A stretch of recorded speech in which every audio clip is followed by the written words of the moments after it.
tunatoa taarifa kwa umma kuhusiana na tukio la kuchoma nyumba moto, tukio ambalo limetokea tarehe 22 mwezi wa 10 2025 majira ya saa 7:30 usiku katika kijiji cha Ikumbilo, kata ya Chitete, wilaya ya Ileje, mkoa wetu wa Songwe, ambapo afisa mtendaji wa kata hiyo kwa majina Jackson Jonas Kamendu, mtendaji kata kijiji cha Ikumbilo, aligundua kuchomwa kwa vyumba viwili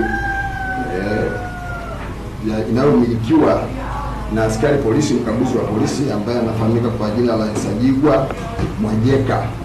Huyu ni askari polisi kata wa eneo hilo, lakini pia ni askari wetu wa wilaya ya Ileje. Katika vitu vilivyoondoka katika vyumba hivyo kulikuwa na nguo za kiraia, nguo za polisi, sare za jeshi kwa maana hiyo, vyombo kadhaa vya ndani, alikuwa na mahindi kidogo, kitanda na godoro lake na vitu vingine vidogo vidogo. Thamani ya vitu ambavyo vimeteketea na moto huo inakadiriwa kuwa na thamani ya shilingi milioni 2. Chanzo cha tukio kinachunguzwa, lakini inaonekana vitu vilikusanywa na kuweka kwenye kitanda, nguo na kuchoma kwa sababu zimekutwa nje za viberiti katika eneo lile. Mpaka sasa hatujakamata mtu, mkaja uchunguzi unaendelea. Kuna watu ambao tumeshapata taarifa tunaofuatilia, na tutakapokuwa tunaendelea tukiwakamata na kuwahoji, basi tutatoa taarifa kamili nini hasa sababu ya kufanya tukio hili.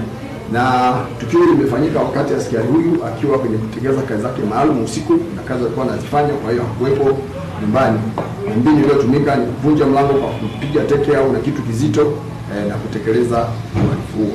Kwa hiyo tunaendelea na uchunguzi, endapo tutawabaini hao waliofanya uchunguzi na nini hasa sababu ya kufanya hivyo, basi tutatoa taarifa kwa kadri nafasi itakapokuwa inaruhusu. Lakini kama tutathibitisha chochote, lakini ukisema ubakaji, maana yake kama yako mambo ya namna hiyo, hakuna askari wa hivyo, hatuwezi kufumbia macho namna hiyo, lakini hatujapata taarifa yoyote.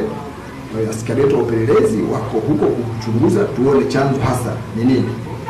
Siwezi kusema sasa hivi kwa sababu bado hatujapata jambo lolote na hatujakamata mtu. Tutakapopata ufumbuzi wa swala hili tutaanza kulifanyia kazi na taarifa kamili haitafichwa, itasema. Tu kwa taarifa ambazo tunazo haihusiani kabisa na tunafanya uchunguzi, haihusiani kabisa na mambo ya siasa, ni mambo ya kijamii. Huko tutaendelea kuchunguza, utapata majibu, lakini ni watoe wasiwasi, haihusiani kabisa na mambo ya siasa, kwa sababu askari yule amekuwa akifanya kazi vizuri kabisa, hata kiwaona wananchi pale kwenye kata yake ni askari wanayempenda, lakini hatujui tatizo ni nini. Kwa hiyo wasiwe na hizo taarifa zingine ambazo sisi hatujazipata. Kama itathibitika hivyo, basi tutatoa, lakini mpaka sasa hatujapata kundi zinazohusiana na mambo ya kisiasa. Askari ambaye alikuwa anafanya kazi yake vizuri katika kata yake, na hata mashuhuda wanasema hivyo ukienda katika eneo lake.